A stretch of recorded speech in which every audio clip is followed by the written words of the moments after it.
नमस्कार, मैं Devaki Meena, assistant professor समाजशास्त्र विभाग। आज हमारा टॉपिक है सोर्सेज ऑफ हाइपोथेसिस, उपकल्पना के स्रोत। उपकल्पना के स्रोत का तात्पर्य यह है कि एक अध्ययनकर्ता उपकल्पना का निर्माण कहाँ से करता है या कौन कौन से ऐसे स्रोत हैं जिनसे उपकल्पना को ग्रहण किया जा सकता है। तो कोई भी अध्ययनकर्ता या शोधकर्ता या व्यक्ति अपनी विचारधारा या स्वयं की सूझबूझ, स्वयं की कल्पना या अंतर्दृष्टि आदि किसी भी आधार पर प्राकल्पना का या उपकल्पना का निर्माण कर सकता है। और गुडे और हार्ट ने प्राकल्पना के 4 प्रमुख स्रोत बताए हैं: सामान्य संस्कृति, वैज्ञानिक सिद्धांत, समरूपताएं और व्यक्तिगत अनुभव।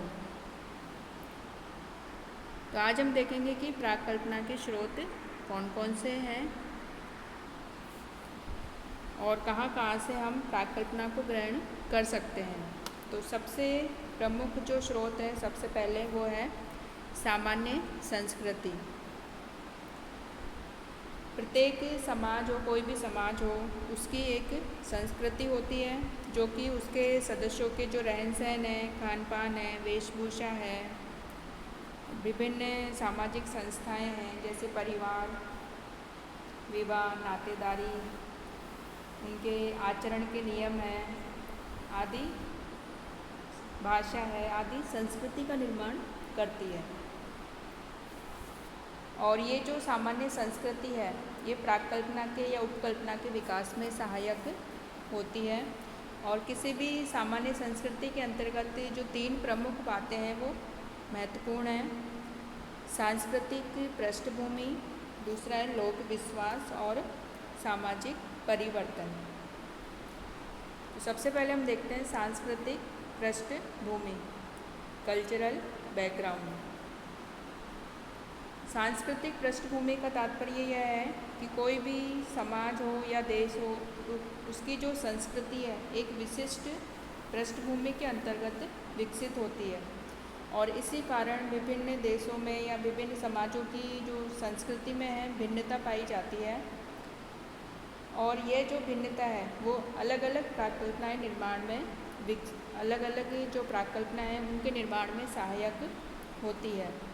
जैसे कि हम भारतीय संस्कृति को देखें तो भारतीय संस्कृति में धर्म, आध्यात्मवाद, सामूहिकता, जाति व्यवस्था, संयुक्त परिवार प्रथा, नातेदारी आदि का विशेष महत्व है। और भारत में कोई भी हम प्राकल्पना बनाते हैं तो वो इन पर आधारित हो सकती है। और दूसरी हम देखें तो पश्चिमी समाजों में व्यक्तिवाद का अधिक प्रभाव है और वहाँ जीवन के जो प्रत्येक क्षेत्र में व्यक्तिवाद को महत्व दिया जाता है, यानी व्यक्तिगत सुख का जो संबंध है वो कई बातों से वहाँ पे जोड़ा जाता है। तो पश्चिमी समाजों में जो प्राकल्पनाएं बनाई जाएंगी वो व्यक्तिगत सुख के प्रसंग को लेकर बनाई जाएंगी। और दूसरी ओर भारतीय समाज में जो प्राकल्पनाएं होंगी वो उनमें संयुक्त परिवार, जाति प्रथा या जजमानी प्रथा, पंचायत व्यवस्था आदि के आधार पर प्राकल्पनाएं बनाई जाएंगी। जैसे कि भारतीय समाज में हम प्राकल्पना बना सकते हैं कि संयुक्त परिवार में पुरुषों की अपेक्षा स्त्रियों की परिस्थिति निम्न होती है या उच्च जातियों की तुलना में निम्न जातियों की सामाजिक स्थिति निम्न होती है। तो इस प्रकार जो सांस्कृतिक पृष्ठभूमि होती है वो विशेष प्राकल्पनाओं के निर्माण में सहायक होती है। इसी प्रकार जो लोक विश्वास है, फोक बिलीफ्स है, ये भी प्राकल्पना निर्माण में सहायक होते हैं, क्योंकि प्रत्येक संस्कृति में ऐसी सामान्य मान्यताएं और विश्वास पाए जाते हैं जिनकी जो अभिव्यक्ति है वो मुहावरों, कहावतों, सूक्तियों आदि के द्वारा होती है। और इनका प्रचलन समाज में एक लंबे समय तक होता है और समाज के लोग इन्हें सहज रूप में स्वीकार कर लेते हैं। और इस प्रकार की जो कहावतें हैं और विश्वास है, ये कहाँ तक सत्य है और इनको जानने के लिए कोई भी अनुसंधान करता इनको प्राकल्पना के रूप में अपने अध्ययन का विषय बना सकता है और प्राकल्पना मानकर इनका अध्ययन कर सकता है। संस्कृति में, सामान्य संस्कृति में अगली जो प्रमुख बात है वो है सामाजिक परिवर्तन।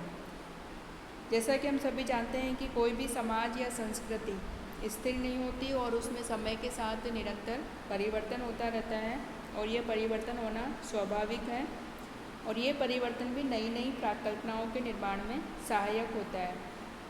जैसे कि भारतीय समाज में होने वाले जो विभिन्न परिवर्तन हैं उनके आधार पर भी हम प्राकल्पनाएं बना सकते हैं।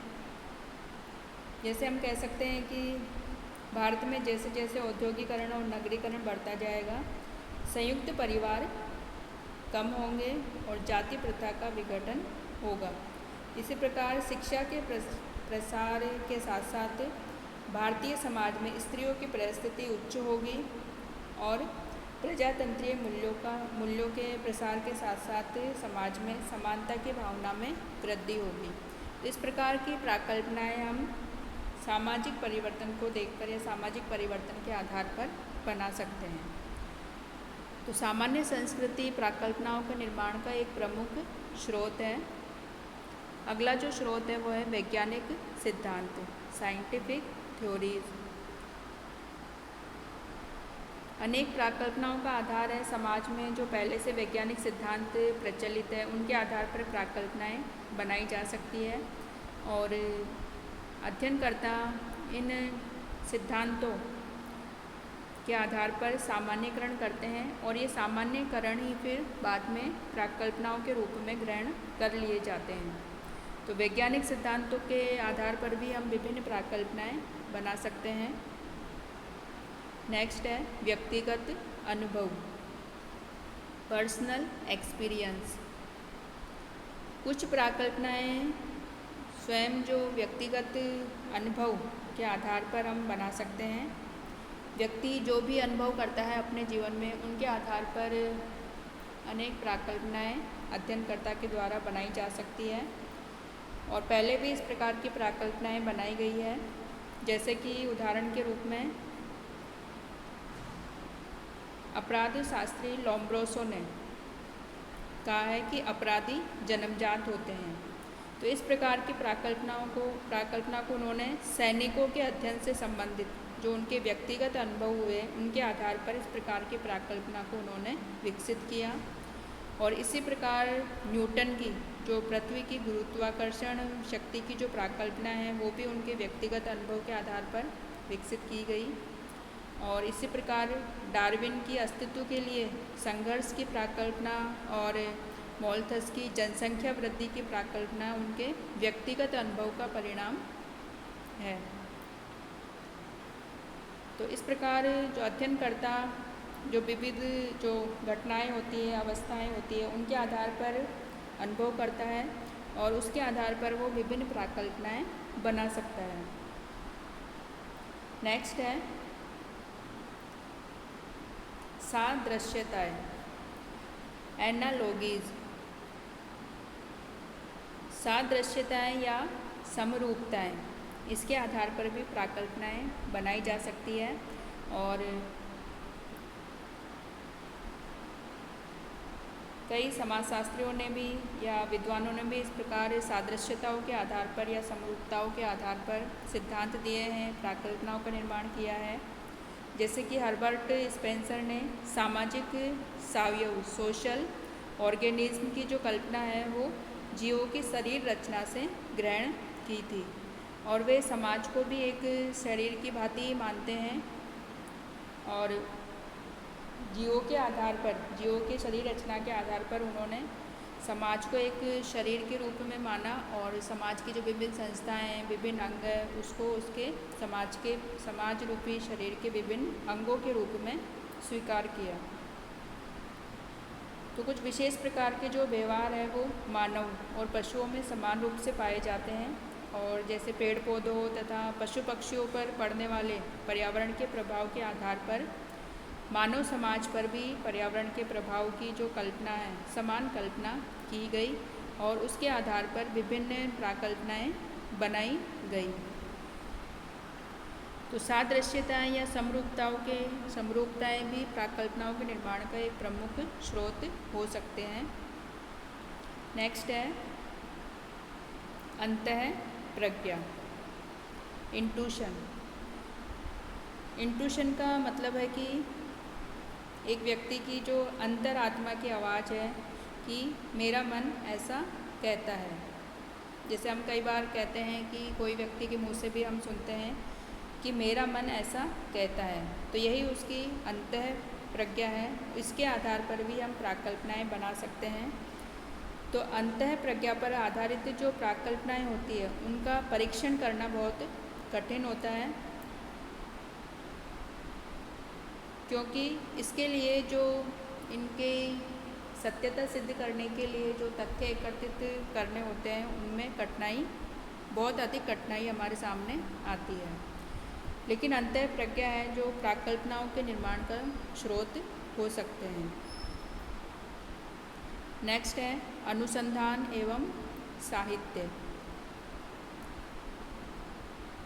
अनुसंधान और साहित्य प्राकल्पनाओं का एक प्रमुख स्रोत है और विभिन्न जो अनुसंधान किए जाते हैं या अध्ययन कार्य किए जाते हैं उनके निष्कर्षों के आधार पर विभिन्न प्राकल्पनाओं का निर्माण किया जा सकता है। और इसी प्रकार जो विभिन्न साहित्य है, दर्शन है, कविता, विज्ञान या वर्णनात्मक साहित्य, उनके आधार पर भी प्राकल्पनाओं का निर्माण किया जा सकता है। इस प्रकार प्राकल्पनाओं के स्रोत के रूप में ये प्रमुख है। इनमें सामान्य संस्कृति सबसे प्रमुख स्रोत है प्राकल्पनाओं के निर्माण का। इसके अतिरिक्त वैज्ञानिक सिद्धांत है, व्यक्तिगत अनुभव है, सादृश्यताएँ, अंतः प्रज्ञा और अनुसंधान और साहित्य। तो इनके आधार पर कोई भी अनुसंधानकर्ता या शोधकर्ता अपने अध्ययन विषय से संबंधित प्राकल्पनाएँ बना सकता है।